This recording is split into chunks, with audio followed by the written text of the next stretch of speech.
someone skiing their microphone? Okay, stand by for systems. Okay, Steve. Okay, you got that. Someone.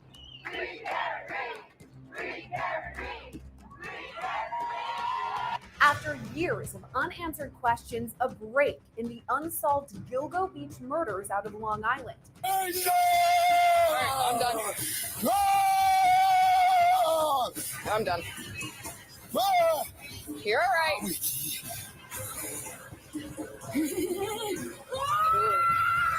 You're all right. You're all right. Sit up, bro. You're dead, man. Ah! A little bit earlier, the Hampton County District Attorney just released new evidence of the abduction and murder of Holly Karanen of Sturbridge, a forced serial killer more than 30 years after the last victim was found. The New Bedford highway murders terrorized the South Coast back in the 80s, and as chief investigator Cheryl Fiandato reports, one victim's family believes the case is one tip away from being solved. There are new developments in a case that terrorized the central U.S. for decades. Investigators believe the BTK killer may have had more victims than we first knew. Emily Akena now on what they found in his backyard this week.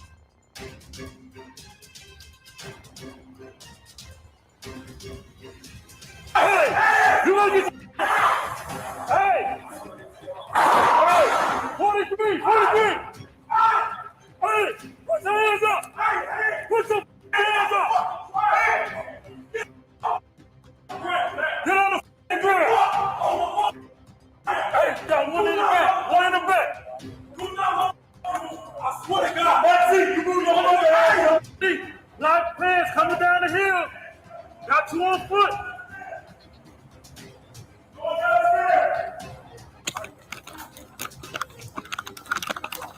That's the time we got one coming down the ramp. I'm gonna tell you to get off you, boy!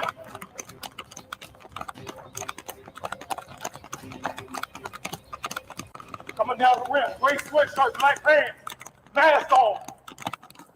Guy just jumped down. He just jumped down.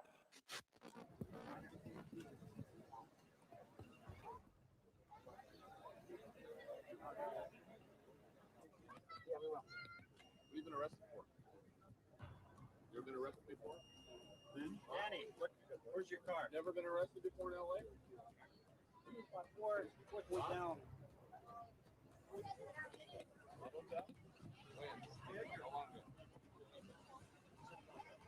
Sit up. How long ago? What's your name?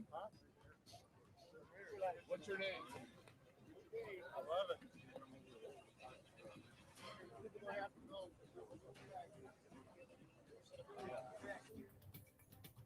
Developing this morning, new insight into capturing a suspected serial killer.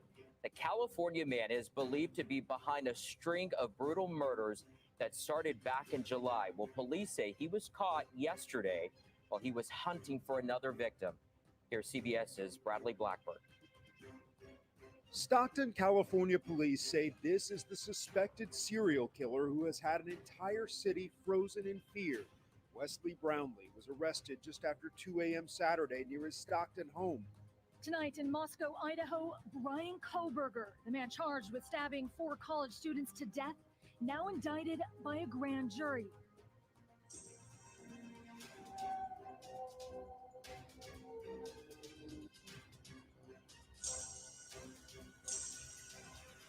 It would have made a frightening Hitchcock thriller if the crimes hadn't been real.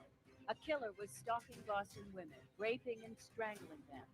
In the most grotesque manner, he would display his work, and he always left a bizarre calling card, a nylon tied in a granny knot around the neck of each victim. Good evening. Welcome to 22 News at 11. An intriguing development tonight concerning the search for the killer of Molly Bish. Understandably, security is extremely tight here at the Pensacola City Jail. On the second floor of this building, Ted Bundy is under constant guard. Authorities are very well aware of the fact that Bundy has twice escaped from jail, and now that they know who he is, they are not about to let him slip away again. When he was arrested shortly after midnight on Wednesday, he was just considered a belligerent speeder. He fought with arresting officer David Lee when Lee stopped him for speeding. Only late last night, following FBI fingerprint identification, did Pensacola police learn they had captured one of the most wanted and, according to the FBI, most dangerous criminals in the country. On the evening of February 9th, 2004, almost 18 years ago, Maura Murray crashed her car on Route 112 in Haverhill, New Hampshire, never to be seen again.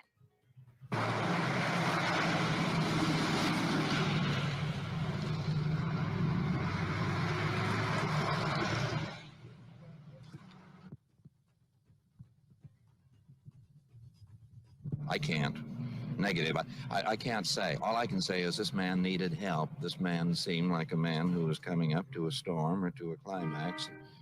This very blood-curdling thing at one of the cutoffs where he said, children kill, and then sort of an agonized cutoff, enough to turn your hair whiter than mine. So inside the thrift shop, St. Vincent de Paul, attorney Melvin Belli and the San Francisco police waited for the Zodiac killer.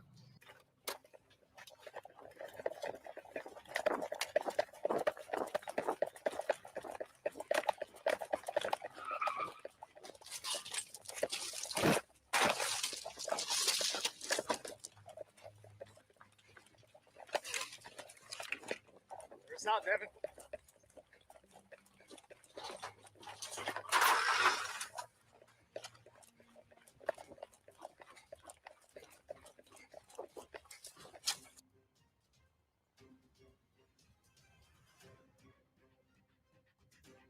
We're going to have a great time together. It may be the creepiest episode ever on The Dating Game, because this bachelor looking for love back in 1978 is actually a serial killer. This afternoon, we have learned a convicted pedophile who admitted to assaulting dozens of children will not be getting out of prison today. A lawyer for Wayne Chapman tells us several things need to be done before he's officially released. Many people are upset that Chapman will even go free. WBZ's Anna Myler has more now at noon from Shirley. Well, it is a case that has never gone cold for the family of Holly Peranian, who would have turned 40 years old last month. Today, investigators renewed their call for the public's help with this investigation. Much of it centered on this T-shirt that you see behind me, which was among items found in the area of Brimfield, where Holly's remains were uncovered back in October of 1993. Take a closer look at it, with a very distinguishing color and Boston logo. Within the past 6 months, further forensic testing has been done, thanks to advances in testing procedures. Investigators want some very specific information related to it, and Holly Peranian's family hopes to finally have some closure. Koberger has yet to enter a plea, but his previous attorney said he believes he'll be exonerated. The indictment follows his December arrest at his family home in Pennsylvania. More than 45 days after Maddie Mogan, Kaylee Gonsalves, Xana Kernodle, and Ethan Chapin were found brutally murdered in this college house. According to court documents, Koberger's DNA was found on a knife sheath at the crime scene, and his white Hyundai Elantra seen driving here during a routine traffic stop. Devastating crime. They compare, in the annals of crime, they compare absolutely with Jack the Ripper. Perhaps even worse, because they were quiet, deadly. The Strangler's first victim was Anna Slessers, a 55-year-old divorcee, brutally beaten and strangled while a parade passed down her back bay street. From June 1962 until January 1964, 10 more women would die the same way. Believes he may have uncovered evidence that could lead to Molly's murderer. A lengthy article in the Worcester Telegram chronicles a custody investigation that ended with Gerald Battistoni serving up to 12 years for raping his girlfriend's daughter. The former Tacoma and Seattle resident is a suspect in 36 sex killings in Colorado, Utah, Oregon, and Washington. And now he is being questioned in connection with 2 murders at a sorority house at Florida State University in Tallahassee. As officials announce a suspect is now in custody. Multiple news outlets now reporting the suspect is 59-year-old Rex Feuerman of Massapequa Park. Let's get off the district. Let's put it about 30 seconds, nice and Roger. And 008, hold his heading. I'm in the gig 004. How does that look? Looks good, Steve, and all systems are okay here. The winds are westerly and 10 knots. Okay, this is NASA 1 calling 10 seconds now. 10 seconds, Roger. 0, 5, 4, 3, 2, I've got a blowout. Day for 3. Get your pitch to 0. Pitch is out. I can't hold altitude. All right, get help So I'm trying to like an emergency. Like, oh, I can't hold it. She's breaking up. She's breaking.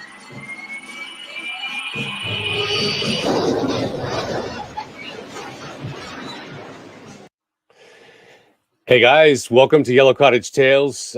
Thank you for being here. I hope you had a good Christmas. Let's get over to pop this channel off here.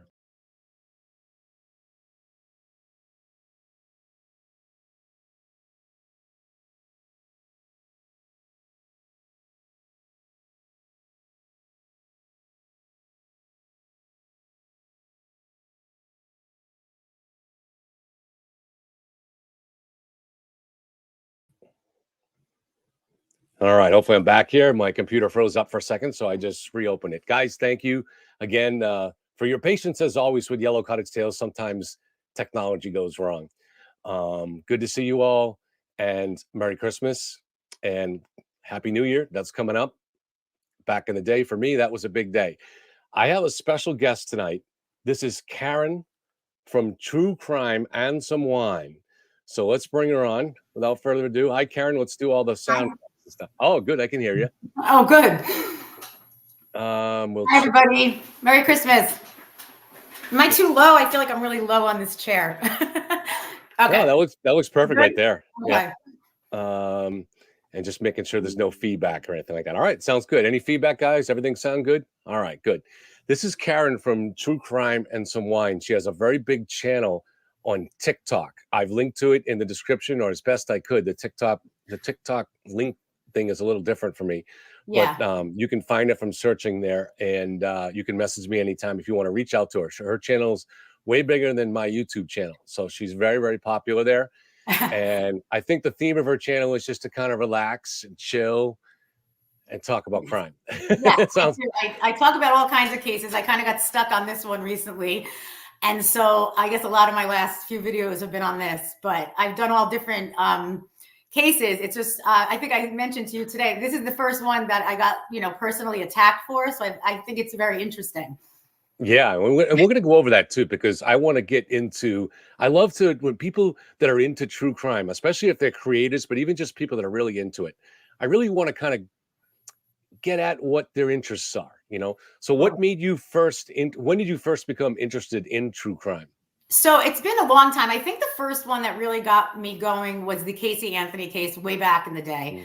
And I was like obsessed with that one. And for a long time, I was always talking to my husband or my friends about true crime. And the way that the TikTok kind of came to be is there was this story about a girl whose parents left her on a couch because she refused to get up. I have it on my TikTok. And they just left her there. And so she was defecating on the couch, peeing on the couch, and she ended up passing away on that couch. And the parents lived with her in this house. And I found this to be insane. So that day, I was telling my husband again, and my kids are younger and they're really into TikTok. And I'm like, my husband's like, why don't you put it on TikTok and put your face out there? Because all my other ones, it wasn't me. It was just little like snippets. So I did that. And that night it went like crazy viral. Like it was like 500,000 and a million. So it's up to like 7.5 million. I looked terrible. I didn't know what I was doing. And so then I'm like, you know what? I'm going to keep posting. I'm just going to see how this goes. And it kind of just took off from there. Well, that has not been my experience. My experience has been more, 20 viewers, then up to 100, then maybe up to sometimes a couple hundred. And, the videos definitely, I haven't done much on TikTok, but I have been getting into it a little bit over the last couple of months, but nothing like that. Well, the funny thing is, so my husband does YouTube and I do TikTok, and he has YouTube. He has like 50,000 followers. It's much harder to get followers on YouTube than it is on TikTok. So I'll give you that. And you have a good amount, it's much easier just to take off with something. People follow you and they never come back. So it's not as impressive as I want it to be, but it's there. So what kind of cases do you prefer? The kind that are unsolved or solved? For the most part, unsolved. John Benet Ramsey was another big one of mine. Madeleine McCann, another huge one I was obsessed with. So it's mostly the unsolved, and it's mostly like the psychology of why people do the things that they're doing that really gets me into a lot of the true crime. And that's same here. Really has me hooked, because it's so much of like the cult kind of a thing, and then the crime itself, and the way they kind of all put it together to seem like this massive conspiracy, and then just kind of like the downfall of that, and watching all the characters. Oh go yeah, through all that. there's all kinds of side stories here, and it seems like a new side story every day. But I Yeah, still that's wanted why. to just get a little bit more about you and your channel too, before, and then we'll definitely go to Yeah, no, everybody's. totally. I'm happy to talk about it. But yeah, it's really just all kinds of my father was a policeman and my uncles Oh. were investigators. So it's kind of like in the blood. And I remember running this story by my dad, and he's like, wow, this is an interesting one. And then I just, once I get hooked, I just can't stop. Yeah, So it's definitely. What are some other ones? Obviously, John Bonet Ramsey. What else? yeah. What are some other ones that have gone really So big some for you? more recent ones that I came across on TikTok, which kind of fit into this, are a lot of people on TikTok are running these like scams where they say that they were trafficked or whatever, and people give them money. So I kind of fell into trying to like debunk those people and show that their stories are made up, because they're just taking money from people. They're totally lying. I've reached out to their families. So there's that side of it too, is like the kind of like the shady parts of social media and people using their platforms to lie and make money. So that was one thing. So I do look into that a lot too. There was a few of them. And then another really interesting one, I don't know if you saw this, was the Alan Kasanoff and Catherine Kasanoff case. This was a few months ago. So it was actually in New York, and it was a mom who was having custody battles with her husband for years. And she ends up going to, I think it was Switzerland, to commit suicide, where they let you, I guess you could go there and give them whatever reason that you want to do that. So before she did that, she put out all of this info about the husband, right? Like, he made me do this, and I lost custody of my girls. And there was another one that I really fell for, and I believe that he was abusive towards her. And as time went on and I looked into it more, I reached out to him and family members. It turns out that the story was completely different than the way that she put it out there. It was like almost like her death wish to put it out there that he would just get like shit on for the rest of his life and lose his job. And he did. Wow, that's an interesting motive. For him. And so that was another one of the cases where I was wrong, because at first I did think that he did do those things. And then I had to go out, lie, or go on TikTok and say I was wrong, and say, you know what, it's actually the opposite of that. And this is what really happened. So that one got me beat up a little bit, but still not as bad as this. But the truth is, I'm wrong, and when I'm wrong, I admit it. If new facts come out, I'm fine with saying, "Ooh, I got this wrong." Well, that's the important thing too, and I want to talk about that too as a fellow creator. I've talked about in the past week the idea of grifting on YouTube, and for me, the idea of there's kind of a big part of grifting. We're all going to make mistakes. We're going to get things wrong. Yeah, but grifting is when you don't care about the truth. You're not even really pursuing the truth. You're not trying to get both sides. You're just trying to ride a wave and just get views on it. And I just find that to be, because and the thing is, it's one thing if you're doing this on an old case, say you're talking about Jack the Ripper or something like that. You're not hurting anybody, but these are current cases. And these are, in this case here, this is a trial that hasn't happened yet. And these are innocent people that have not been accused of a crime that are being smeared in these cases too. So I think, so I mean, it's just, so what are there any kind of rules that you go by when you're deciding how you want to cover cases or what cases to cover in terms of that? So I think I've been doing it like on there for maybe almost 3 years, but I realized, like, just like everybody else, I kind of jump on like the most exciting thing. I'm like, wow, this seems like a crazy case. I can't wait to get it out there. And I think the thing that I learned for myself is now to, before I put it out there, really look into it, because now then I end up backtracking, and I took down all my videos that were, smearing these people at all, because I felt terrible. And then I think I just have to look into things more before I get excited and look at this like fun conspiracy theory and put it out. But that's kind of my personality. And then afterwards I felt bad, because I'm like, you know what? I was a part of the problem. So I took down all those videos. And then what bothers me is that people come after me. Oh, you're trying to profit off of this or whatever. I'm like, you know what? I took down all the videos that were viral on this. And now I have these videos that have 800 views, 900 views. So if I really wanted to ride the wave, I would have left those up, Right. And I didn't, but they don't look at that. They tell a story and they go with it all the time. So now I know you're in New York. You don't have to tell us where, but I know you're somewhere in New York State. What drew your interest to this case? That's an interesting story. So my best friend used to live in New York, and she moved to Massachusetts, and one of her family members lives in Canton. So one day she sent me, it was his first blog, the first Turtle Boy. I had never heard of Turtle Boy, nothing. she's like, you got to read this. This is right up your alley. So I read it. You know, the first one was so deep with all of this info that he had, and it kind of went viral, I guess, the blog. And I fell right into it. I was like, wow, what are the chances? You know, like if she Googled 227, that's it. You know, that's the end of the case right there. And so that kind of drew me in, was the 227 and the dog, and a lot of these little pieces that kind of upset me at first, but now are just like very simple answers, you know, that amazes me that some people just won't look at it that way, even still, because all those things that have been debunked, they just won't admit that they've been debunked, and they're riding that still so strongly.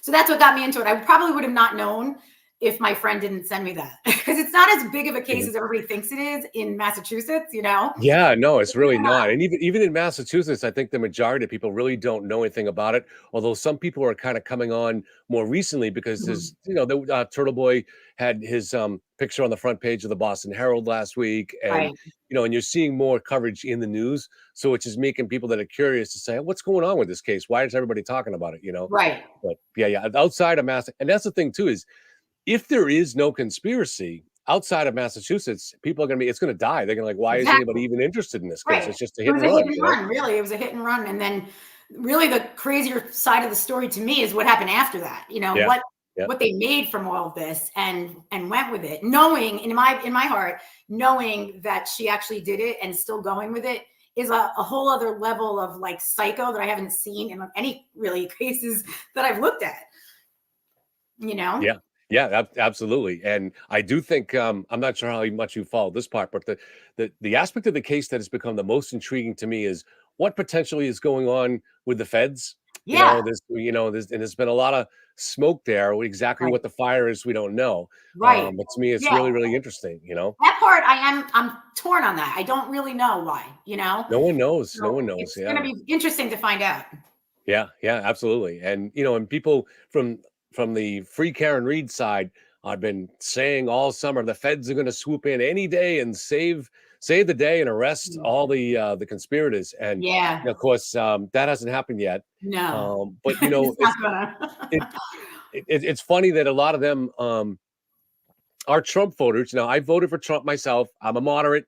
You know, I don't usually get into politics, but they're Trump voters that normally would not trust the feds. But here they've put all their hopes in the feds. Everything, yeah. Because it's almost like their last hope at this point, I think. It is their last hope. Yeah.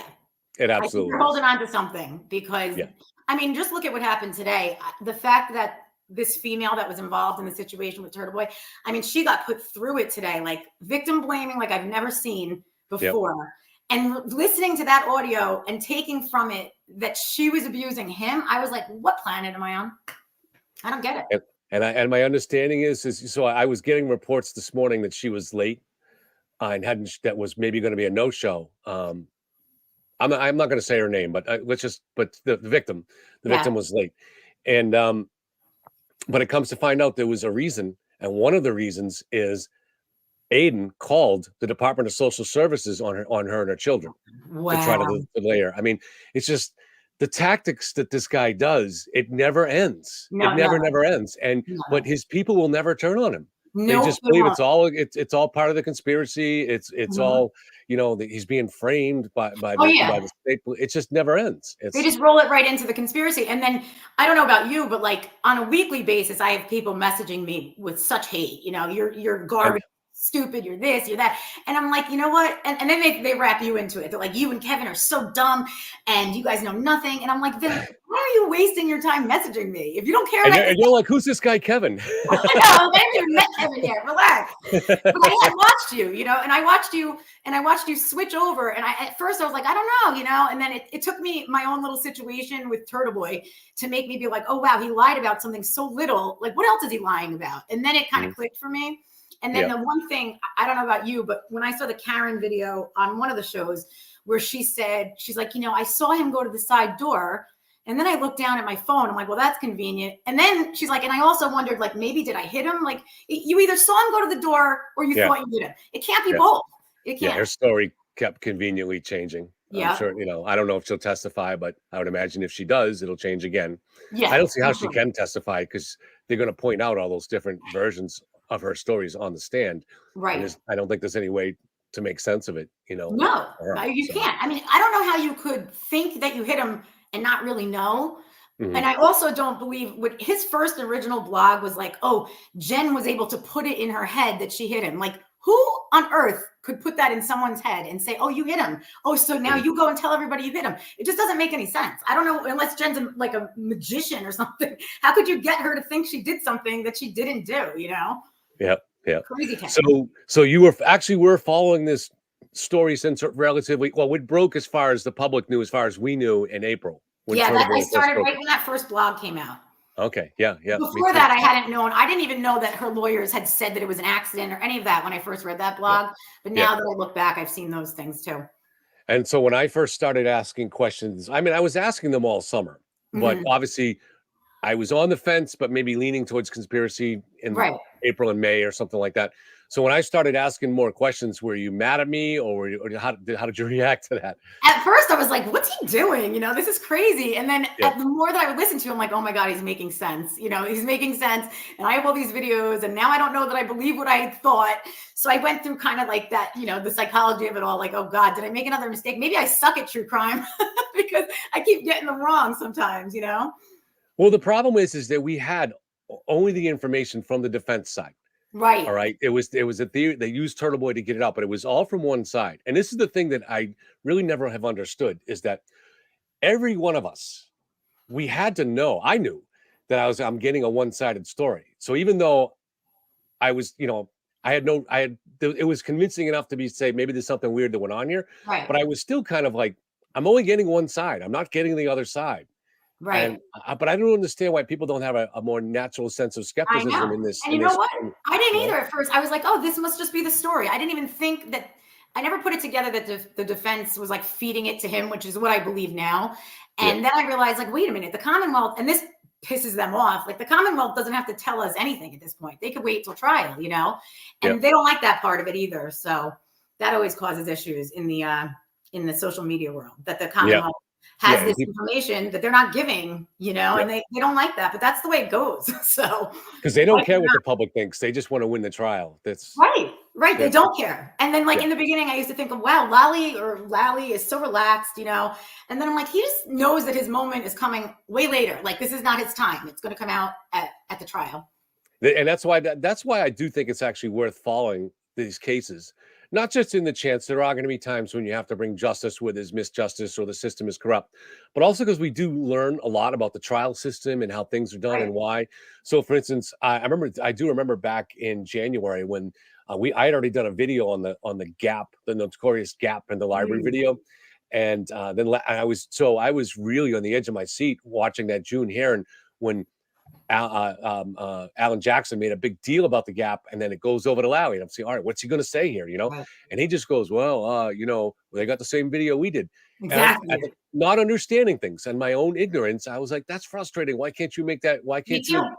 But you know what? The reason is because he didn't want to give them the understanding of what they know. See, they have to give over the videos in discovery, like they have to turn over all the evidence, but they don't have to analyze it. So if they give you a video that shows Karen driving home another way, it's not their job to point it out. It's up to the So they don't have to tell the defense that. Is that what you're saying? Yes, they don't. Time.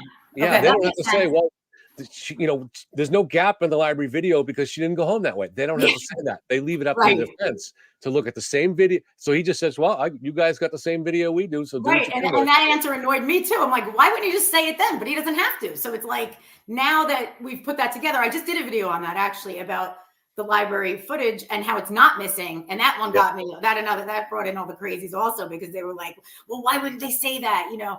And I'm like, it's just kind of common sense. If it's a motion censored camera, then she didn't go by, it's not going to go off. End of story. You know? That's right.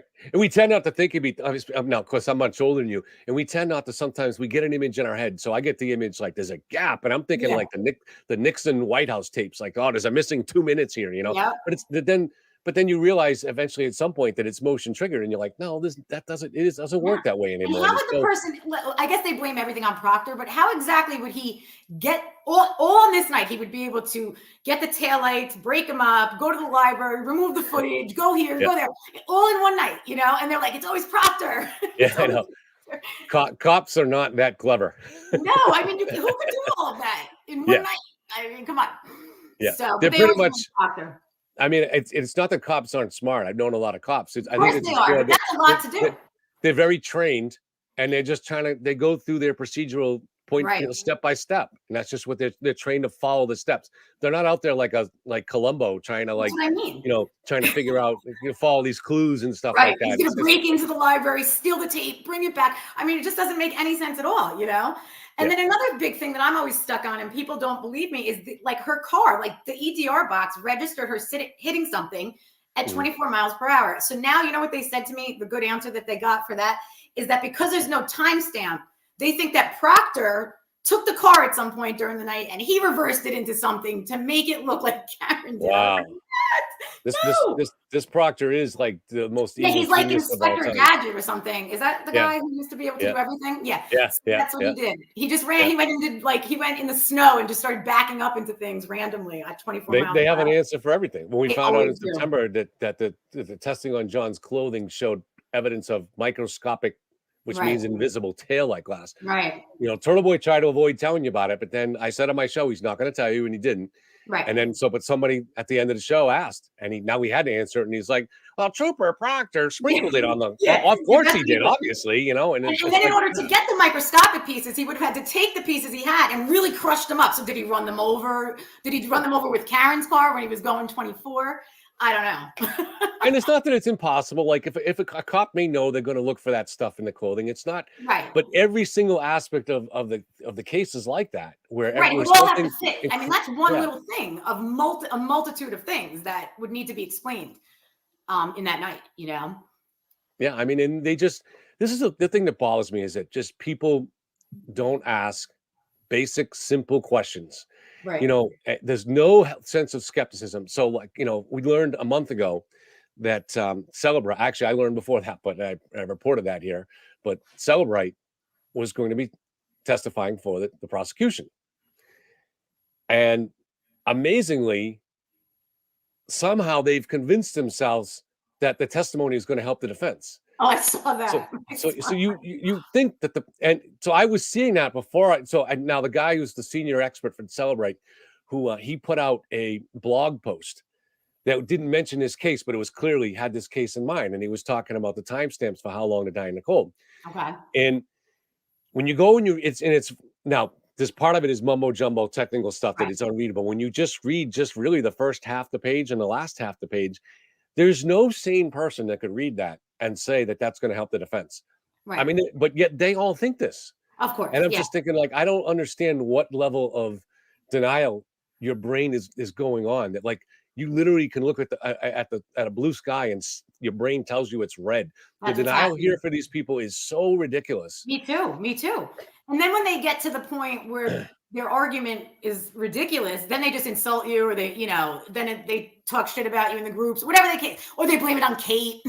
This is what I'm noticing is part of the cycle. First, they say whatever you show them isn't true. Yeah. Then they say, first they'll say you made it up. You don't have receipts. You show the receipts. They say you made the receipts up. Then they bring up Kate Peters. Then they bring up Chris Albert's accident from years ago. Then they bring up all this random stuff that really nobody cares about. There's nothing to do with the case. And then they disappear for a little while. I'm sorry. Hold on one sec. Yeah, that's okay. Go ahead. So I did a post on Twitter today, guys. And I talked about this at length the other night, but I just want to sum it up really quickly here to remind people. All right. There is absolutely no way that John O'Keefe walked up and down 3 flights of stairs in the house. That's another one. Yeah. Now, according to the defense, these are the numbers. By the numbers here. If anybody thinks I'm not bringing the receipts, email me at leetskev@gmail.com and I will send you the document. Okay. So between 12:21 and 14 seconds a.m. and 12:24 and 37 seconds a.m., that's when Rich Green says John ascended and descended 3 flights of stairs. 12:21 and 14 seconds and 12:24 and 37 seconds. Not a lot of time. Well, think about, all right. So at 12:20, John entered into Waze 34 Fairview Street to get directions because he had never been to the house before. They were on Dedham Street. They were a little over a mile away. It's a 3-minute drive. Okay, so at 12:20, they're 3 minutes away, according to Waze. And Waze is not going to be wrong on that, because if there was something interfering with the signal, it wouldn't have given you the directions. Right. So we also know from the GPS that, so they pulled up to Fairview. They went, she looks like they drove by the street accidentally. They missed the turnoff. That was at 12:23 and 46 seconds. So almost at 12:24. Then they went past it and they turned around and came back. So they finally turned on to Fairview at 12:24 and 18 seconds. 12:24 and 18 seconds. Now keep in mind, Rich Green said that it was the time period that he went up and down the stairs was from 12:21 and 14 seconds to 12:24 and 37 seconds. Right. So we're almost to the end of that. Yeah. Yeah. And then, so they pulled up in front of the driveway briefly. And then let me get the number here.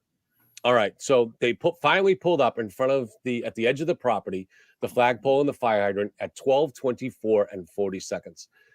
There is no way in the world that he climbed stairs. No.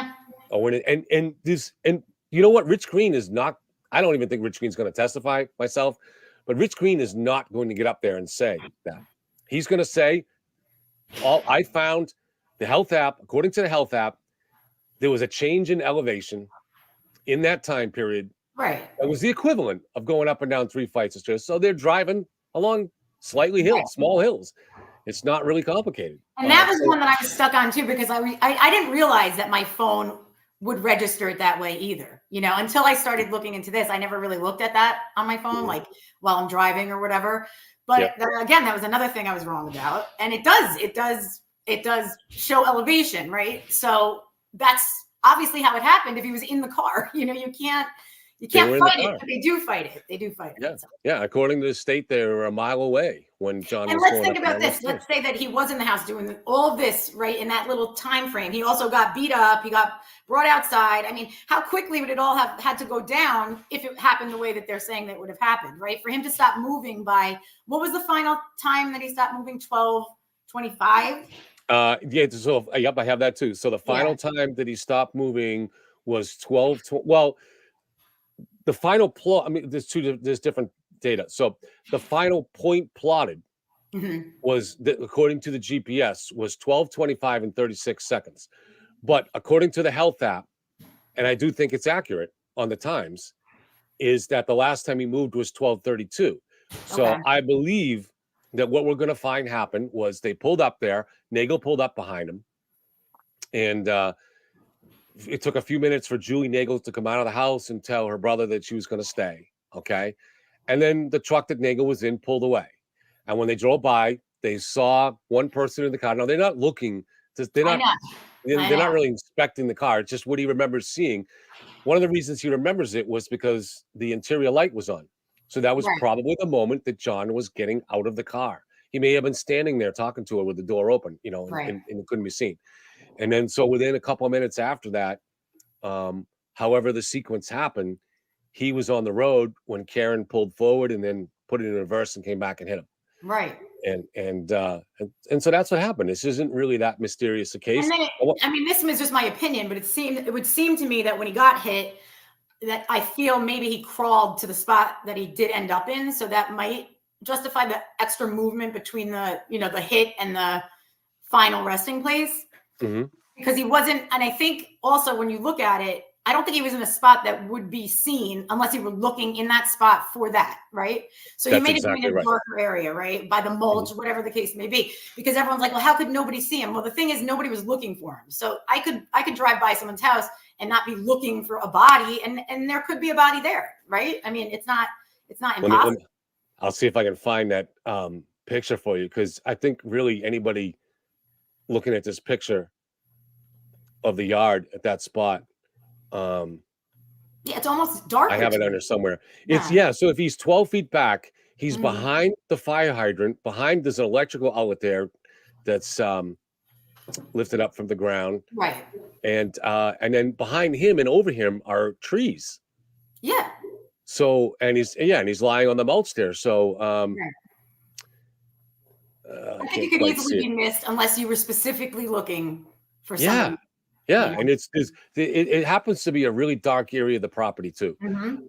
There's no street light right there. I think the nearest street light is like 70 feet away or 75 feet away or something like that. So I mean, it's really it's not surprising that No. nobody saw him. I mean, No. it's Especially not knowing that if you weren't looking, you're not going to see it, And then I don't know how you feel about the whole Lucky situation, but I think what they're holding on to the most is Lucky and Ryan Nagel. And really, I think that's it at this point, right? That they saw the car and that Ryan didn't see John. But that's not really much to go on, because also I feel, and I'm sure you agree, like observation from a witness during any kind of a case is very, like, they don't know the exact time. And I give this example a lot on my TikTok. Like, if you ask me what time I ate dinner yesterday, I don't know the exact time. Like I could be like, 5:33, but it could have been 5:20. It could have been, nobody knows that, especially in a high stress situation like that. You're not going to get the time down unless you were doing something specifically that you would remember the time. That's how I feel about the times. And I don't, if you, during your creation of content, if you really do find any case that you dig in really deeply, a big case, I guarantee what you'll find, because I have found this in every case, even old cases like, say, Lizzie Borden and stuff, that there are always witnesses that their statements, or even just something like the JFK assassination, there are witnesses whose testimony just is impossible. And it doesn't mean they're lying. No, it's Human the way they memory remember. is Right. yeah, it's malleable. You can be convinced of a memory that was actually you were talked into, days later or weeks later and stuff like that. Well, look at that. They want us to believe that Karen was convinced by Jen that she hit him, and they won't believe this. I mean, come on. Yeah. So what I try to do is I look at I try to focus on the physical evidence, the witness statements that are backed by other witnesses. Right. It can't just be one person, because it's just so objective. It's like you just can't, if it's just one person. And in this case, it sounds like Lucky, which I haven't really looked in too much into that, because I've heard different things about that situation, and Ryan are what they're holding on to. But I think you explained the Ryan Nagel thing pretty well, I've never really understood the Ryan thing. I mean, he was gone when it happened, so I don't really understand. If anything, to me, he's always helped the prosecution, because he never saw John get out of the car and walk up the driveway. Right, exactly. And, but this is another part of the whole witness intimidation thing. His sister's I think 23 years old, and they take this rolling rally by her house like everybody else is, and they're spitting on the driveway and terrifying these people. I know. And what crime has she committed? She's committed the crime of saying she didn't see John O'Keefe. I know. Which is backed 100% by the GPS data, which shows he never went in the house. And everyone else saying he never went in the house. I know they don't believe them because it's the McAlberts, but it's the truth, Those people, I feel terrible. They have been dragged through the mud. And when you watch the Turtle Club riders be like, oh, he's not intimidating anyone. I mean, it's on video. You're watching him on a blowhorn screaming cop killer when there's kids in the house, and there's not to be rude, there's this whole parade of trash behind you, cursing and yelling. Like, that is intimidation. It's not asking questions.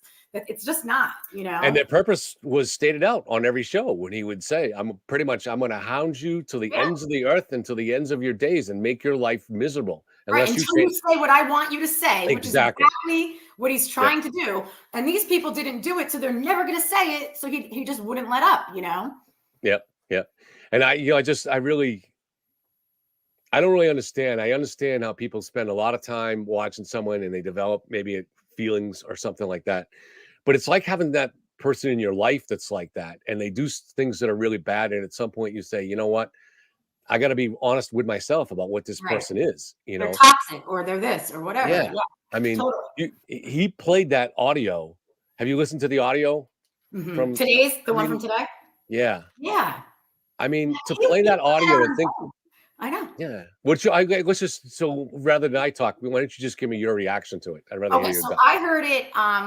People were messaging me, and I slept late today, thank goodness. And then I heard it, and I was like, I literally got the chills, because what it sounds like to me is a woman who is at the end of her rope, who's been tortured, either not even physically at this point, just manipulated and, taken advantage of in a situation where she has 4 kids, and he is taking advantage of her, and he's manipulating the entire situation to get what he wants, like he always does.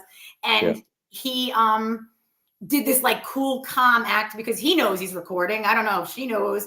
And he makes her look crazy. We've all been in that spot where someone's just like trying to make you crazy. And that is exactly what he's doing to her there. And then he uses that to be like, look, she's crazy. But he pushed her to that point. You know, she's obviously been dating him. He's obviously been lying to her. He's married. He does this to every other girl that he's with. He had a Twitter on Leah Genduso, who was another person that he did blogs on. And this whole Twitter was revenge porn because she left him. You know, and I think they finally took that down. But this is my point. When you are a follower of his and you see that he does even just that, how do you have any respect for him? How do you like him anymore when you see how cruel and mean and heartless he can be to the women in his lives, you know? When I listened to that thing this morning, I woke up, I've had COVID, so sometimes I wake up at like 2:30, you know, just kind of trying to get your breath. And so watching that's when I first saw that video was this morning. And yeah, it sent chills up it was a combination of sending chills and feeling really bad, but also feeling like I want to wring that little fucking prick's neck. You know, like what are you doing to this? What kind of what you were listening to was pure psychopathic cruelty, pure soullessness. Like you don't care anything. You're manipulating this woman. You're trying to get her to take an abortion pill. And she takes it. And then you're just trying to. I don't honestly. I think anybody who could listen to that and still feel affection for him is also soulless. Oh my God!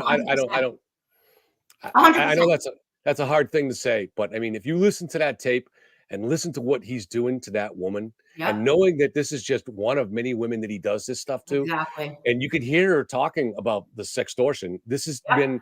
These patterns don't. It's like a serial killer. It doesn't just do one and stop. This is the same thing. You're taking women and realizing that because of your channel, they're attracted to you. And then you realize that you can control them by making these sex tapes. Which is so sick. I never in my life have I seen something like that. I didn't know that people did that to people. I really didn't. So that was news to me. And imagine like how degrading for any of them that he's got this video and he could be like, listen, if you don't say this, if you don't do this, the video's coming out. How embarrassing and how cruel, you know, on just every level. And just in every conversation he has with anybody, not obviously on the phone and in person, he seems he's got to record it for some later use and blackmail purposes. This is the fucking creepiest guy this state ever produced. He is the creepiest dude this state ever produced. Oh my God, I can't believe it's real. I just can't. And you know what's really sick? Like, and I'm not going on people's looks and stuff. I mean, to me, he's not an attractive person. And I think the only thing that gets these girls to go with him is like this like status of the cult leader or whatever, or his show. But in the real world, his show is not that big. You know, it's like he's not as mighty as these people believe, I guess. I don't know how to explain that. You know what I mean? He's got the mob behind him. But I mean, I can definitely say that. I mean, you've gone through it. So you're the type that you didn't back down. But you felt that hesitation, like, wow, what am I getting into here? You know? And I can tell you that there are a lot of people that are behind us on this. They can't comment on the channel. I know. They're afraid of the mob. And that's I just get the reality of it. Right. And honestly, on TikTok alone, I have people message me like, please don't use my name. Please don't say anything. But I know now what's going on, but I don't want to, you know, I have this in my past or that in my past, and I don't want him to find it. And I get that. I would never expose them, but I could see why people are scared. You know, it totally makes sense. I mean, you had to go to the police or something, right? Wasn't one guy like threatening your life? I had a guy that was threatening me last week. His name was Jim Z-E. Oh, yeah. And he had a really, he sent me threat. I woke up, I never heard it from him before. He was sending me threatening messages, going to see you face to face and blah, blah, blah. And then I go to his page and it had a picture of a rabbit, a poster, and it said, the fun stopped when the rabbit got a gun. So I'm like, all right, maybe I should make sure the police are aware of this guy. Just in case. I mean, but that's not, you know, it's not a good feeling. And people look at it like, oh, whatever, you know, you're on a channel, you have to deal with it. But that was my whole point from the beginning. I've gone on probably 100 different cases and never, ever has somebody threatened me like I've gotten threatened in this situation. And it's like, to me, you only threaten when you're worried or when you think that we're going to affect what you're trying to do, you know? And Turtle Boy messaged me directly. He lies to everybody about me on his channel. He's like, I don't even know who she is. Meanwhile, he's messaging me on TikTok. Then they all went after my business and all this stuff. And so half of his like really, you know, Muffy and this other one that are all over him, they're like, we don't believe you. So I post the proof, they block me. It's like, it's so silly. It's like, you asked for it, here it is. Now you're going to block me because you don't like it? I mean, come on. Yeah. Yeah. It's so I silly. mean, I don't want to, I always got to be careful if I'm not accidentally violating a confidence. But I know that the original Justice for John O'Keefe, or Justice for Karen Reed and John O'Keefe page, which he split up because he wanted to take control and put it under all his thing. But the original one is now actually trying to undergo kind of a reformation to be more credible, and but to try to look at this case from both sides, and I respect that. Actually, Good. I would no, I love mean that. that's what it should be, right? Yeah, And yeah, totally. I talked to her and I said, what I would like to see is actually even like a separate site put up where some credible people from both sides submit just documents. So people want to say, who's got the receipts? Well, they're right there and you can all look at them. Right. You know? Right. And even, you know what, even with the receipts, they still ignore. They still will believe what they're going to believe. After today, with that audio and people really basically attacking the girl, the victim, I'm like, you know what, I don't know if there's any hope for some of these people. You would hope maybe some might change their mind, but there are some that will not ever let go. No, Whatever. I'm watching. I mean, you probably can't see it, hopefully not, but I'm watching them in chat right here now. I mean, it's as You they know, I just always turned are. I on knew the they'd be comments and I here. said to myself You know. earlier, I'm going to not put the comments on because I'm not, Yeah. I don't want to get sidetracked by people going off. There literally is a mindless mob, and so I they're know. here. They're here most nights. Now, that is not to say that people that have legitimate questions about the case are mindless. No, No, that's what I We- said we- too. yeah, we've all had those things ourselves, and Yeah. you know there are going to be things that we're wrong about, and people should have the ability. But some of these people just truly are morons. I You mean, know, that's the truth. And I you got in know. trouble on my channel because I was like, you know what? Listen, if you're the type of person that is given new evidence and you still refuse to accept it, you're an idiot. Like, I'm sorry, you are. You have the proof. You just don't want to accept it. And if you don't like that, then you could leave. I don't care anymore. You know, Yeah. it's like, I'm not going to fight with the same two people all day, every day about stupid stuff. You know, like, I don't mind talking about the case, but if it's like starts out with like, oh, you're so ugly, like, why are you on TikTok? Like, I don't, you know, that's not what I'm here for. I don't give a shit what you Right. think about what I look like. And you're obviously not. That's why you have such a Thank big you. following. You have 30,000 followers or something like that. So Yeah. that's why I have like 200. And again, you know, and I never started it to be famous or anything like that. I don't get paid Right. a lot. I barely make anything. It's for fun. So that's Yeah. why, to me, I enjoy this stuff. But then to get, you know, like attacked and told that I'm a grifter. Oh, both of us, Kevin. We were Yeah. the main grifters this week because I hashtag John O'Keefe and they found that to be me grifting. But it's not grifting when you literally give money to Turtle Boy just to exist. That's not grifting. It's Yeah. me hashtagging something. Yeah. So dumb. Yeah, it's great. Well, the thing is, I think the difference is if you're willing to, and it's like this is a moral test in anything in life. When something is easy to do, that's not really something that shows you have any kind of moral courage, or Exactly. you know, it's when you do something that has a potential cost for you. So, like when I finally took on Turtle Boy on my show, it did have a cost to me. I lost about 1,000 subscribers, That's a lot. I and mean, I still have not regenerated them. right. And I lost my 2 partners eventually. I know that was messed up. You know, but I'm just saying there was a cost, but Yes, for me too. And that's oh, what I don't yeah. understand. You know, if Yeah. you go against the conspiracy, you're not exciting anymore. You're not like giving all the juicy details. You're just giving evidence, and then Yeah. you lose traction with that. So if you look at the people on YouTube that I was following, and I actually unsubscribed. They have the young jerks. They look like idiots. The Glairer who took you on. I'm like, I watched him. I'm like, this dude doesn't even know half of the stuff that Kevin knows. Yet here he is, like this tough guy. And I'm like, what happened? Why? For money. That's grifting, people. That is grifting. That's total grifting, because here's a guy from, I don't know, Tennessee or something like that. He's not even from this area, Way doesn't late to know the the case, right? Yeah. Totally has no interest. So I'd never heard of him, right? And Right. the first I heard of him was that day he had posted that why is it that the only people who have read the documents in this case are the people that are in the free Karen Reed side? And I'm like, that's crazy. It's more, if anything, it's the other way around. But I don't think Right. many people have read the documents, period, on either side, you know? And Right. he blocked me. He blocked me. See, all that's right? always the So, sign.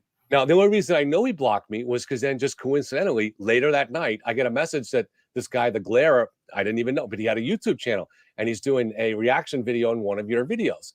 And so I'm like, all right. So I got on there early before he started actually reviewing it. And he was like a little schoolgirl because all the hundreds of turtle riders were in there and they were all giddy with their pitchforks ready to take on Yellow Cottage Tales, you know, and he saw that. And he was like a little school kid, like he kept giggling. He's like, "Oh, look at it, so exciting!" And Turtle Boy was there. And I was there, and I said, "Dude, I'm here. If you want to have me on your show, I'll be happy to answer questions." No, we'll talk. We'll deal with you later. But of course, he never messaged me, you know, because that's why I say he's a grifter. He has no interest in the truth. He has no interest in the truth. No. He has no He's interest still in the talking truth. about the dog bites, and he's like, "Look at the arm," and I'm like, "He's back in like June," you know, and you're up to date, and he's still talking about these dog bites. Like, there's no dog DNA on the clothing. Why can't they accept that? Why don't they accept that? What do they think? Where do they think the dog DNA went if the dog attacked him?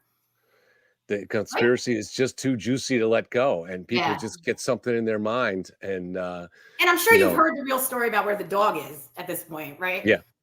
So it's like, it's a very simple story that probably happens in families all across, you know, and it just happened to happen at this time that fit in this narrative, you know.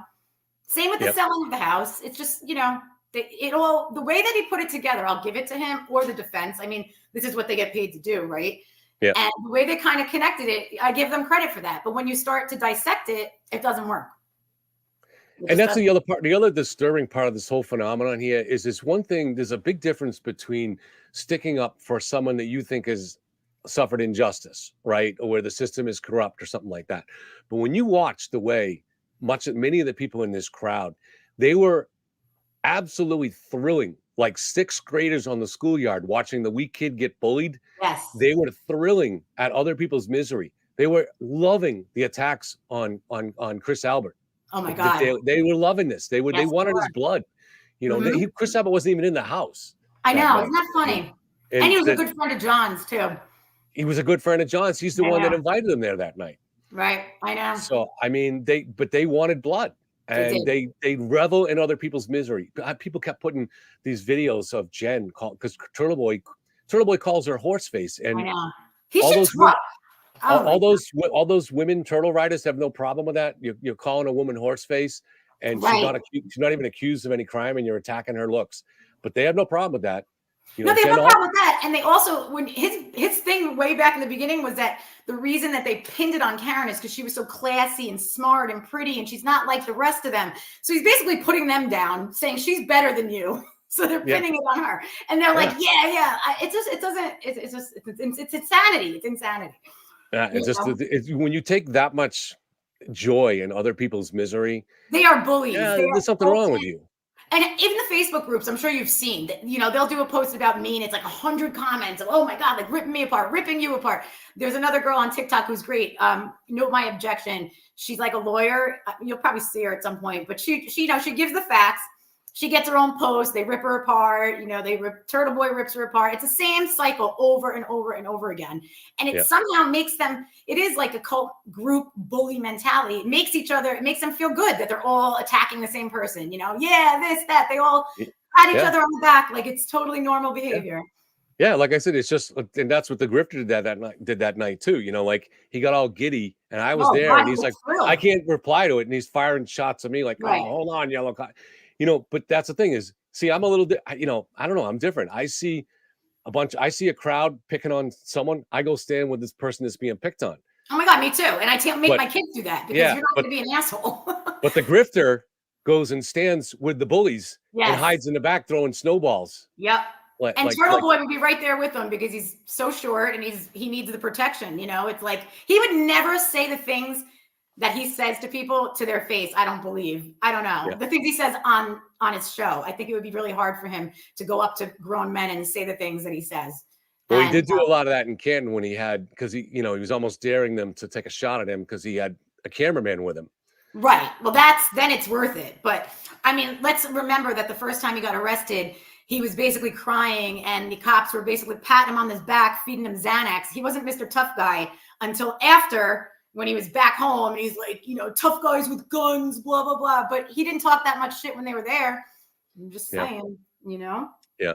There's someone in chat. I don't know the story, but Ashley D'Angelo, she was a victim to stuff that went on with him. And I did a story on her. Yeah. So what's the story? So what is, I'm not sure the story. So maybe you can tell us. So he basically did a blog about her and made up lies. And then they got into like some kind of court battle with each other, and he manufactured evidence to make it look like, if I get this wrong, let me know, Ashley, to make it look like she left a message threatening him, but it was not her really. So finally, when it got to court, they figured out that he made it. Like, he creates evidence to try to fit his stories, which is not surprising. So I did a video on just explaining that, right? And this is how Turtle Boy comes at you when you explain that. I said nothing about her story or the blog or anything. I just said he manufactures evidence. So of course he messages me that day, oh, you protect family abusers, you protect people that beat their children, only because I pointed out that he created the evidence. So he was trying to, he always does that. Like, oh, you support you support abuse because you did a video on Ashley. So I don't know the full story about Ashley, but I knew that he created this evidence. And then there's some channel in Massachusetts, I think it's a radio show, Stephanie in the Morning, and Ashley went on that and told her story. So I mentioned her, Stephanie in the Morning, who apparently has a lot of followers, and he went into my comments of that video and said that Stephanie in the Morning doesn't exist. He just lies, he just throws things out there. The guy lies all the time about everything, just like it's really strange. Like when I had that kind of thing with him, he was like saying, I've never been in touch with Karen Reed's lawyers. This was after 2 weeks before he had called me up to give me Alan Jackson's number and to say that Alan Jackson wanted to talk to me. See? Yeah, he forgets what he lied about. He doesn't forget. He just thinks he just trusts that you're not. If he basically thinks that if you take him on, he's going to destroy you because he has the mob behind him. And they'll use the mob tactics, which means they'll dig into your background and try to find shit. And if they can't, they'll just make stuff up. And people accept that as part of, and no more. The age of Turtle. I'm here to say right now, the age of Turtle is over. Oh, I agree. I mean, all right, it's over. The age of Turtle is over. That kingdom, there might be a couple hundred people left in a fort led by Jen Altman and a flag. Oh God. She'll never let go. Mark Sweeney and stuff like that. But other than like the lunatics, it's over. No one's paying attention. If he somehow gets out on bail in the near future and is and goes on the show, there'll be several thousand people watching at him just to see the reaction. But other than that, there is no serious person that will ever take anything that he says seriously again. No, he basically, this case probably tanked his entire future of any kind of journalism that he claims to do, because you just can't take him seriously. And it's very easy to catch him lying. I mean, I have screenshot after screenshot of him lying in my comments, but I'm just saving those, because they tell me he doesn't know who you are. I don't care what they think anymore. I don't care what they say anymore. I'm still going to report on it. And, if these type of people want to bully me, go ahead. I just don't care enough. They're not good people. They're just not the kind of people that it's true. But I'm sorry you've had to take that kind of abuse from them. It is harder sometimes, I think, for a woman to take that kind of abuse. It's not fun. Yeah, it's not fun. So this was the best one. The guy's like, well, you inserted yourself into this, so I don't feel bad. I said, inserted myself. I've shared hundreds of cases. I didn't insert myself into anything. I just shared a case. What do you mean? He's like, well, you deserve it because you shared about the case. I'm like, okay. So you deserve to be trashed in personal ways just because you're out there talking on a case. Exactly. That's basically what they're saying. Yep. That's it. I mean, everybody should have the right to make their opinions. There are people on the other side too that have been attacked. At least Bennett and that guy Tom. I don't have any use for him, but he's got a right to go out and do his own channel, and we all have the right to do that. No one should be harassing him. Are you messaging him, telling him what an asshole he is? Right. So it's like, I don't bother them. Leave me alone. And then on top of that, you also have the right to change your mind. I think a lot of the people in the mob part feel stuck. Like they feel like they can't change their mind now. They're in too deep, Yeah, so. There's that kind of thing where if you were to somehow realize that Karen Reed is guilty, it means all that shit you did, eating Karen Reed cakes and oh my God, waving the banners and all that stuff. You wasted your summer. And earrings. They made taillight earrings, and they think that that's normal. That's what killed the man, and they think that that's normal. There was a woman at the party that dressed up as John and put like the marks on the arm. Oh my God. When you think that they won't go any lower, they do. And that's the scary part. So, people from I've talked about this before. Like, so the people from outside of Massachusetts think that there's something really bad going on here, like a biological experiment that we're all stupid. Because like I talked to a few of John's friends and people from there, and they're like, listen, we're not white trash like this. We're really not. Like, it's not like this. And I'm like, all right, but is everybody really stupid? I have to Not say everybody. that if you go to a New England Patriots game, you might say, yeah, they are. I know. Yeah, New York people aren't a fan of the Patriots anyway, you know. We used to I used to be a bar owner, and we used to take a trip, a bunch of guys down to Miami against the Patriots game, that's the Patriots fun. against the Dolphins down there, and the people down there were like, the people that worked in the hotels and the bars were like, dude, you people are crazy. And we were just, I bet. Well, you're fun too. I know a lot of people from Massachusetts. It's just this little area. I'm like, what is going on? You know, it's just crazy. It's crazy. people just they seem to be kind of have a hard time with basic logic in these cases too, and it's like Common sense is missing in this case, big Yeah. time. Just Yeah. a lot of it. And it's like, oh my God, there's so many things. I mean, even like, I guess one thing I always wonder, and I think is true, is did she purposely hit his car so that she would have that to say later on? And did she move his car out of that garage? Because I heard he was pretty anal about putting his car in the garage when it snowed. So I Yeah. think that might have been part of it too. Yeah. Yeah. So there is some interesting stuff, debate. So I got a message this week. I'm just going to say it. There's a lot of things I don't report, but I want to report it just for the interest of it.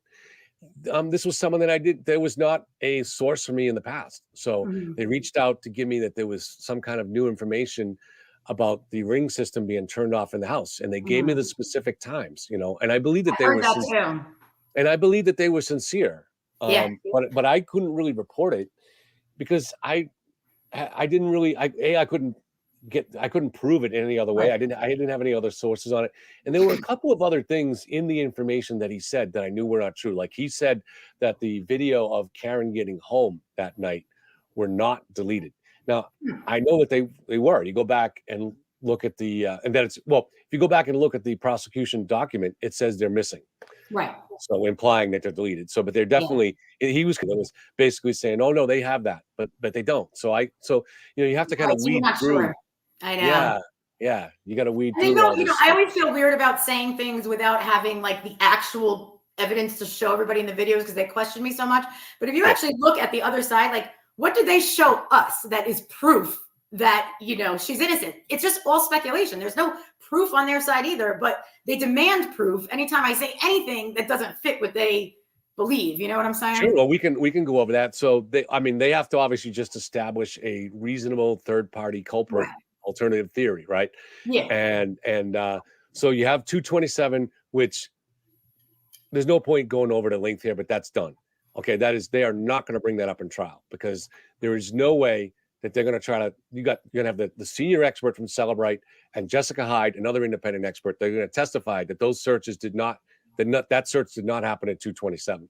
Right. And so for them to risk trotting Rich Green out there and to say that, the problem is that you're going to have the star witness of the trial is Jen McCabe, right? Yeah. Because she was there for so much of this. Yeah. So she's probably going to be up there for a few days. And when you're on a jury, you're like so close to this woman that you can smell her perfume. And you see in the soccer mom. You're seeing a soccer mom. She is. I know. She raised 4 daughters, and she was helping raise those John's nephew and niece. Yeah, big time. And so for her, if you're the defense and you're going to try to portray her as someone that was planning the death of John, because at that point John was still alive, right? They're not going to buy it. No way. Going to buy it. And then what's going to happen at that point is they're going to dismiss everything that the defense attorneys say. And once that happens, she's going to jail for second-degree murder. And they can't risk that. They are not. No, I agree with you on that because they're coming from an outside looking in, they're not going to say, oh yeah, this woman decided on this night, the soccer mom, to cover up the murder of her very good friend who she was helping raise those kids of his because he was a single man. I mean, no one would believe it in the jury. I don't think. I mean, maybe. No. I don't know. I mean, I guess you could take the approach that it only takes one, and if a trial writer gets onto the jury, I mean, there's always a chance. And I mean, maybe you do too. They must have something, the Commonwealth, that none of us know about that made them raise the charges to begin with that we're going to see at court, right? So they must. Yeah. And they don't have to tell us what that is. And every time I say that, everyone's like, "Well, what is it?" I'm like, "I'm not there," but they have to have something. They have to. Yeah, they have to. I mean, if it's a weak reason for lifting it, then the weak reason would probably be as simple as they did do the testing on the vehicle that showed that all the alarm systems and all that Right. stuff worked. So Right. they might try to say, well, okay, she was in reverse and she would have heard all that stuff and she Right. didn't And she stop. continued But on anyway. yeah, Mhm. but I hope that that's not all they're basing it on, because that's, Right. if you hit, I don't know, you're drunk and you hit it in reverse. I think it's possible that she just tuned that stuff out. I don't Of think that course. would show. So second degree means malicious intent. Right. And so I don't know, but did she, there are other things though. So let's say just for example, she did delete the Ring video of her coming That's home and pretty maybe bad. something else in the driveway. Yeah. All right. Well, at that point, John was still alive. Right. So that means you think that maybe you did something, Right. and now you're acting suspiciously. Yep. And while that happens, she could have taken action to possibly save him. That's what I mean. I mean, he So- still had a pulse in the morning, So all that time he could have been saved. Yeah. So if she was taking all those actions, I mean, I guess she might try to argue, well, I thought he was dead, but still the bottom line is she could have taken action. She couldn't have known that. And she didn't take action to try to save him. So if that's the case, I think that might be, I'm not a lawyer. No, that sounds, I would think that might get to second degree. Oh, I agree. And I mean, and just some of the ways that I've seen her in the text messages that are going back and forth on Twitter or whatever. The way that she describes him, like the body, the roadkill at some point. Buffalo, was it Buffalo on a Prairie? I was like, well, who the hell describes your loved one like that? Like, it's just sick to me. Yet you have people like, well, Jen didn't say my good friend John on the 911 call. Like the 911 people give a shit. Who they just gotta get there? There's a man here. Come get him. They don't care who it is. They don't care how you know him. They just need to come. Oh my God. It's such a big thing about that. I don't even know how brains work sometimes when people just go down that road. I mean, she didn't call her a good friend John. I know. That's it. To an anonymous dispatcher. Right. That's it. She was in on the whole thing. She covered up his murder. I mean, it just is crazy to me. And then, there's just so much. I mean, even the fact that Turtle Boy lied from the get-go about talking to Karen or being in touch with Karen or the lawyers. As soon as that comes out, you think, oh, the cult members will realize he's lying to them. But oh no, he's allowed to talk to them. Those are his sources. They have an excuse for absolutely everything. And that's I want to mention my friend Tom Fleming, who's in chat, and Tom is our moderator. Okay. And Tom worked in broadcasting, so he's always trying to be the voice of reason. Don't let any arguments go. Just let it. But yeah, I haven't read these. It's probably good. he got triggered a little bit, so he's firing back for the first time since he's been doing this. But Tom is, even though like in his role here is the voice of reason, but I knew Tom from my bar owning days, and Tom could have been an insult comic when it comes to like firing one-liners. I like that kind of insulting comment. Yeah, you don't want to unleash Tom on you. Trust me. Who's he fighting with? Is he fighting in the comments? I'll read it later. Oh yeah, we got a fairly solid crowd, so there's some of the usual turtle riders are in there getting all worked up, and you know what they should do sometimes, instead of like commenting and typing out, they should like listen to what we're actually saying. And then it might help, but it's okay. They don't have any sense of skepticism. They don't want to ask questions. And I see that. People that seriously ask questions and still are not sure, I have nothing but respect for that, Yeah, no, I don't either. I love talking about it. And I said, one of the ones that was messaging me the other day, she was begging me to call her out in my next video. Like she wants like the turtle credit that she, got to me. And I'm like, first of all, you're not getting to me. Second of all, if you ever want to actually talk about the case without all the other crap, let's do it. I don't mind doing that, but they don't want to do that. That's not their intent. There's no learning. They don't want to learn anything. They just want to attack. So it's like the grifter when I said, hey, I'm here. Come up. Yeah. You want me to just send me the link? I'll come on your show and a good sign is when they block you before they post about you, which Turtle Boy did to me. It's just too funny. They block you, then they go talk about you. That's then he went and said, "Oh, Kevin must have blocked me." No, you blocked me, dude. And I went and checked my block list to make sure I didn't somehow accidentally do something in my boomer kind of ways. I only have 5 people blocked on my block list, and he wasn't one of them. You know who you blocked, right? But he does it and then makes it look like you did it. It's the same routine all the time. Yeah. So what are some other cases you might be looking into? Okay, so there is one, and now I don't have the woman's name off the top of my head, but did you see the Ferreter case? It was a father who took his adopted son and he built this structure in the garage. It was like literally a box. no toilet, no lights. And he said to the son, you have to stay in there all the time, right? So the son lived like this for years. Then they moved and he had somebody come build a new structure in the new house. And the guys building it were like, what's this for? And he's like, oh, it's just like a little playroom for the kids. So again, he has this kid that he adopted living in that room. He gave him a bucket to go to the bathroom. Every morning he would let him come out with the bucket and dump it in the backyard. The rest of the kids got to live totally normal lives. Yeah. And this kid finally, and he was allowed to go to school, which is weird. So one day the kid finally took off from school. And then when they found him, the cops were like, you know, what's your deal? And he's like, oh, my dad has me living in this box. And they're like, a box? So they went and they investigated. So the funny part, again, with the psychology of it all, is both parents were brought up on charges for, like, what's it called when you isolate, you know what I mean, but like inhumane treatment of your kid, basically.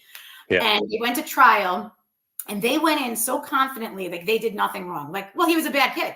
You know, that was their defense. Basically, he was such a bad kid that we had to put him in there just to keep everybody else safe. And they really believed that they were going to get off. So needless to say, they offered the dad a deal. He didn't take it. So now he's going to jail for 5 years. And then the mom's trial is up next. So it was the Timothy Ferriter case. And that just happened. So I do want to do a video on that.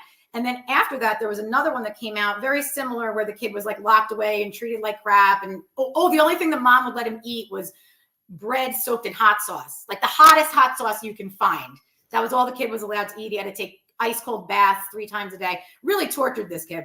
Wow. So that trial was on Court TV last week, and the mom was on a stand, and they showed the mom a picture of what the son looked like when he died, I guess. And the mom does this like fake throwing up on the stand as if she didn't do this to the kid, you know?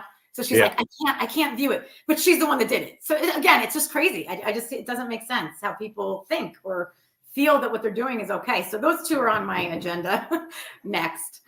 Yeah, that's good. You know, it's funny. Like I'm not that into true crime for this reason, because that's funny. You hear about these cases like this and it's depressing. It is depressing. And it's I'd much rather watch like an old episode of Seinfeld or something like that, you know? Yeah, most people think I'm crazy because I watch all like these like twisted crime shows. It's not just. But you're not alone. You're not alone. This is I know. And especially women. It seems like women are. It is. It's women like around my age. I don't know. I love all that stuff. So those are up next. Oh, who's this? Yeah, I'm on now. Somebody's messaging me if I went on your show. Yeah. What about you, Kev? What's next on your? Well, I have a new channel that I am launching. Ooh. And my partner on this has been on death row for 40 years. Wow. His name is Bill Noguera, and he's a really, really intelligent guy. He is a killer. But when you talk to him, so I'm recording. He's been in California for all this time, so a great many famous serial killers that he lived with, next to, studied. Wow, that's interesting. Close. So we're talking tomorrow. We're going to do an interview about Richard Ramirez, and he's lived with a bunch of these famous guys. But cool. He has a lot of insights into how these guys think.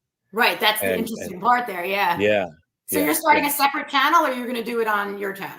I'm going to do some on this channel, but kind of a separate channel on this too, so we can kind of focus on that. I'll keep doing Karen Reed stuff on this, and I don't know. Like I said, I'm not. To me, for the true crime thing is, I really just like the puzzle, trying to figure out the puzzle, and I like trying. I've done a lot of studying of psychopaths over the last couple years.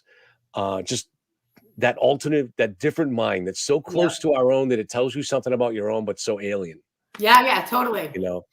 So I found it very interesting. Almost like Turtle Boy's mind too. I actually do believe he is a psychopath, and I think we heard that today. The psychopath is manipulative, will be brought down in the end by his own impulses. Yeah, definitely. He can't stop talking about this shit. He just keeps getting himself in deeper. Can make you and the seminal work on it is called The Mask of Sanity, the seminal work on psychopathy. So they can convince you. That's why they're so effective at manipulation. They can convince you that they like you, or they're human. They can convince you they're human beings. Yeah. But they actually don't care about anybody else. And they're born that way.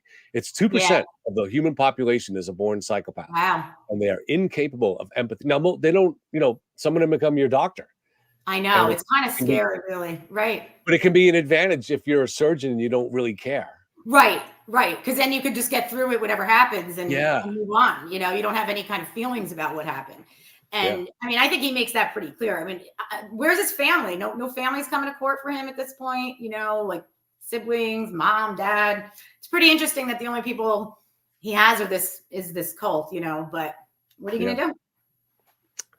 I don't know. He's going to be doing it from Like, behind he's in bars there for a what, while. 90 days, or he could get out early. I don't know. He'll have some I'm time. not a lawyer. I don't know. And I know. think this, there's different types of, it's up to 20 years on on each count of this witness intimidation. Ooh, that's bad. But most of those would not be anything like that. But this most recent one, that's what it was written for, where it's someone is a girlfriend of yours, and you literally show up at the house and try to scare the hell out of her, so she doesn't testify against you.